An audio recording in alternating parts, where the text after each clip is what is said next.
O PSOL nem dá para você não ter consciência, porque o primeiro a falar que a questão do Lula tinha que ser tirada fora da pauta foi o próprio Freixo, o homem da UPP. O Freixo, inclusive, ele é a favor do uso da força no combate ao crime, muito antes da eleição do Bolsonaro, né? Então, aí nós temos uma pessoa que tem pedigree, digamos assim, de direita, né? Já apareceu com cartazinho, viva a UPP e tal. Ele gosta tanto da polícia quanto o Bolsonaro, gosta de polícia e de militar. Então, nós temos essa questão.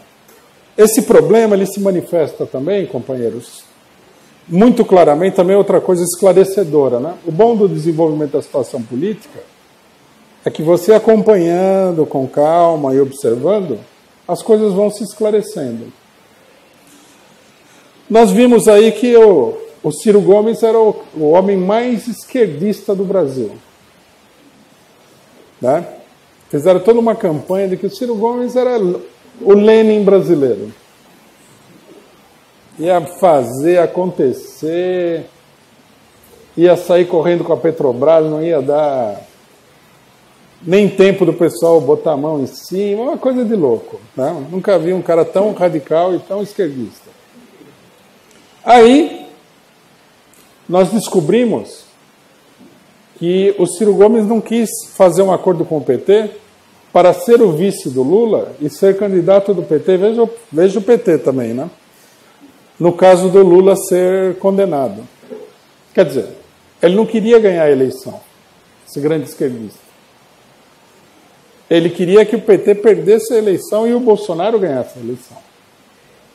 Né? Tudo isso daí veio à tona. Aí quando veio à tona tudo isso, ele começou a atacar o PT. Bandido, corruptos. Ele tinha falado que ele era o maior defensor do Lula, que ele ia pegar o Lula e levar o Lula para uma embaixada, sei lá que coisa, né? Agora ele acha que o Lula está no lugar dele, tem que estar preso mesmo.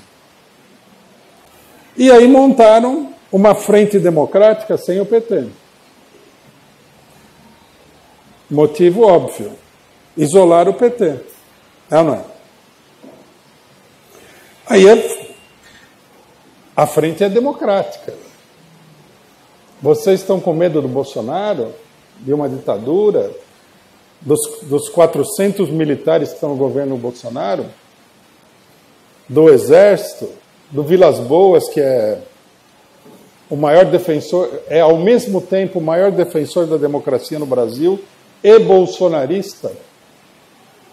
Vocês estão com medo de tudo isso daí, dessas coisas estranhas do país estranho? Solução, frente democrática. Que a frente democrática vai derrotar o Bolsonaro.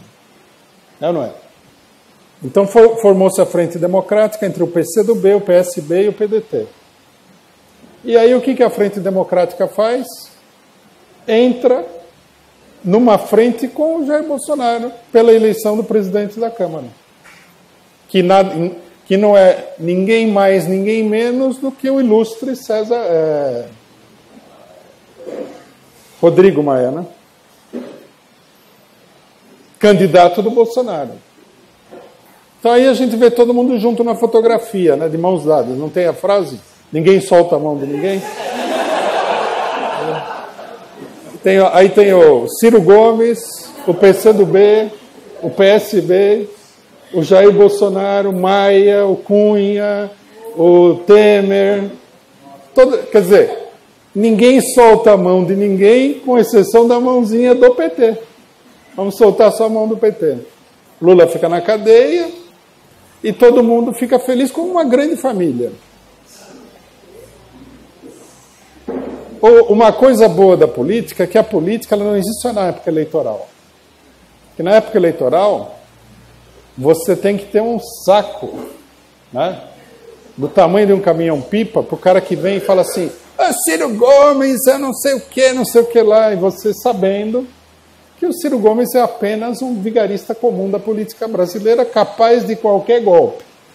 E que pior de tudo, que ele está desde o comecinho a favor do golpe que foi dado contra o PT e para impedir a candidatura do Lula. E você escuta 500 pessoas ignorantes enchendo o seu saco lá com essas coisas. Mas aí chega o dia que o Ciro Gomes vai lá e começa nos amassos lá com o Jair Bolsonaro, você fala, bom, já não tem mais como esconder. Lógico que vai aparecer algum chato, mais chato do que o normal, que vai falar que não significa nada, né? Que terem pego o Ciro Gomes na cama do Jair Bolsonaro não significa nada, a não ser para a própria Michele Bolsonaro, né? Aí você vai ter que aguentar esse cara. A maior parte já tirou o time de campo, tudo. Vai precisar o Ciro Gomes, sei lá, botar uma máscara de Bolsonaro para o cidadão. Mas tem gente que não se convence nunca de nada.